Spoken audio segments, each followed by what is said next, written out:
Hello दोस्तों, welcome back to B Ed repository by S R Tomar.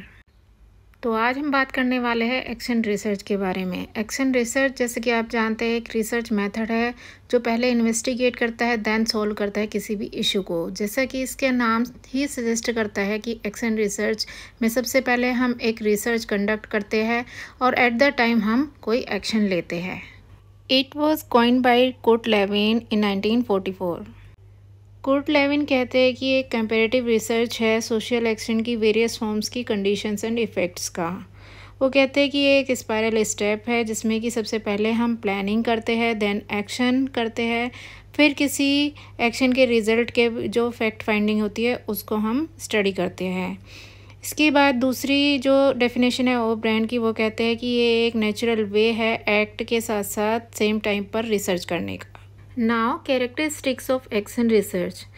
It is participant driven and reflective as well as collaborative। मतलब कि teacher और student दोनों ही important role play करते हैं।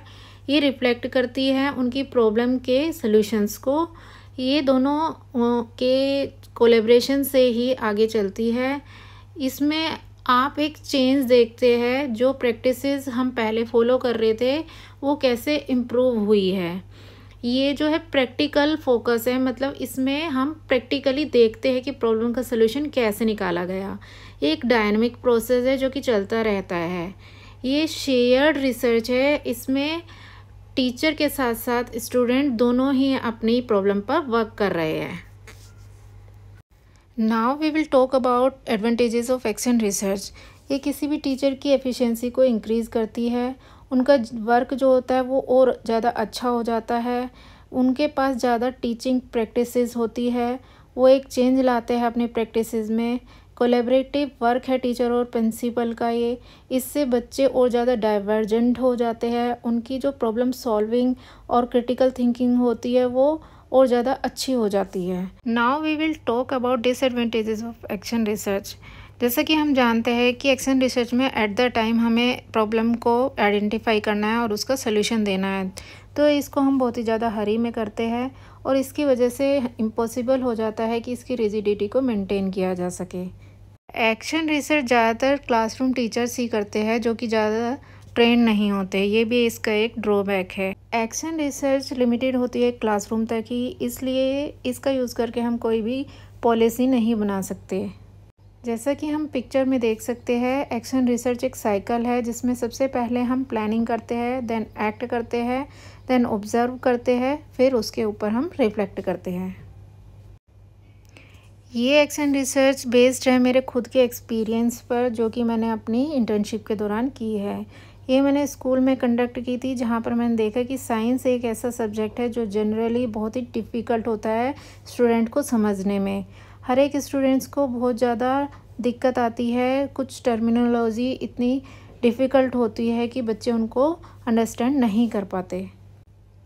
सबसे पहला स्टेप आइडेंटिफाई द प्रॉब्लम। तो मैंने आइडेंटिफाई किया कि बच्चों को बहुत ही दिक्कत होती है टर्मिनोलॉजी को अंडरस्टैंड करने में। फिर मैंने डाटा कलेक्ट किया क्लास 8th का, जिसमें कि 28 स्टूडेंट्स थे। उसके बाद मैंने सारे डाटा को ऑर्गेनाइज़ किया, उसको डीपली एनालाइज करके मैंने इंटरप्रेट किया कि बच्चों को एक्चुअली दिक्कत क्या, कहाँ और किस वजह से आ रही है।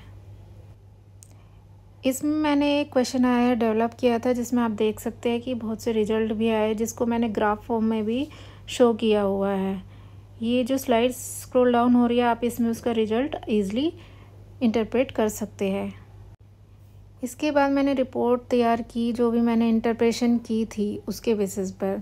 तो मैंने देखा कि 28 स्टूडेंट जो 8th क्लास के थे, उनमें से 17.86% स्टूडेंट ऐसे थे जिनको इजी लगता था इंटीग्रेटेड साइंस सब्जेक्ट, और 53.57 को डिफ़िकल्ट लगता था। 36% को लगता था कि साइंटिफिक टर्म्स अंडरस्टैंड कर पा रहे हैं, लेकिन 64% उनको नहीं अंडरस्टैंड कर रहे थे। तो इस तरह से मैंने पूरे डाटा को इंटरप्रेट किया है। You can check it out thoroughly. Interpretation करने के बाद मुझे ये समझ में आया कि बच्चों के जो डिफ़िकल्टी फेस करने का रीज़न है वो एक्चुअली है क्या।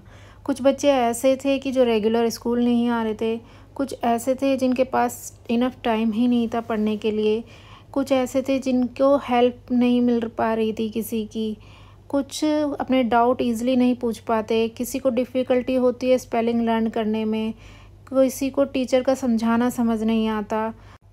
इसके बाद उनकी प्रॉब्लम को सॉल्व करने के लिए मैंने एक प्लान डेवलप किया, जिसमें मैंने सबसे पहले सब्स्टिट्यूशन पीरियड्स लिए, उनके डाउट्स को इस तरह लिया कि वो बिना हिचके मेरे से डाउट कर सके, उनको रियल लाइफ एग्ज़ाम्पल दिया, उनको इस तरह कनेक्ट किया कि वो रियल लाइफ एग्ज़ाम्पल से अपनी जो भी प्रॉब्लम है उसको सॉल्व कर सके। इसके बाद जो उनका जो अंडरस्टैंडिंग लेवल था उसको भी मैंने समझने की कोशिश की कि वो किस लेवल पर जाकर समझते हैं किसी कॉन्सेप्ट को। मैंने बच्चों को ग्रुप डिस्कशन के लिए अलाउ किया ताकि वो अपनी जो भी प्रॉब्लम है उसको डिस्कस कर सके। फिर मैंने देखा कि उनको ज़्यादातर प्रॉब्लम जो आ रही है वो आ रही है टर्मिनोलॉजी को समझने में। मैंने उनको कुछ एग्जांपल्स दिए, जैसे कि मैंने उनको सेंट्रीफ्यूगल का एक एग्जांपल दिया और फिर उसको ब्रेक डाउन करके बताया कि सेंट्री का मीनिंग क्या होता है और फ्यूगल का मीनिंग क्या होता है। सेंट्री मीन्स कि centre and fugal means to fly. ठीक है, तो उससे उनको उस वर्ड का एक मीनिंग समझ में आया। इसी तरह मैंने 2-3 एग्जांपल और दिए, जैसे कि बायोलॉजी का दिया, दूसरा हाइड्रोसेफेलस का दिया। तो इससे उनको टर्मिनोलॉजी को समझने में बेटर एक अंडरस्टैंडिंग मिली। इसके बाद मैंने कंपेयर किया प्री टेस्टिंग और पोस्ट टेस्टिंग। इसमें मैंने देखा कि जो उन बच्चों को पहले कुछ समझ नहीं आ रहा था उनको अब समझ में आने लगा है। So it's all about action research. Now we will conclude. अगर आपको वीडियो अच्छी लगी है, इन्फॉर्मेटिव लगी है तो please like, share and subscribe. मिलते हैं अगले वीडियो में, तब तक के लिए थैंक यू।